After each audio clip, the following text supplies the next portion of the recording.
they pretty quickly, should they get ill and who could afford to work from home, they won't lose pay if they can't go into the office or into the store. And that's a privileged environment.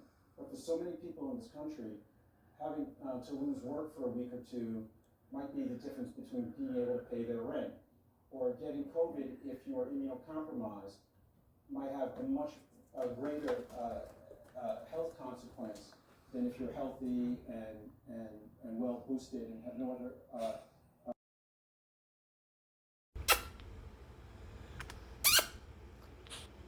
Qu'est-ce que tu fais? Tiens!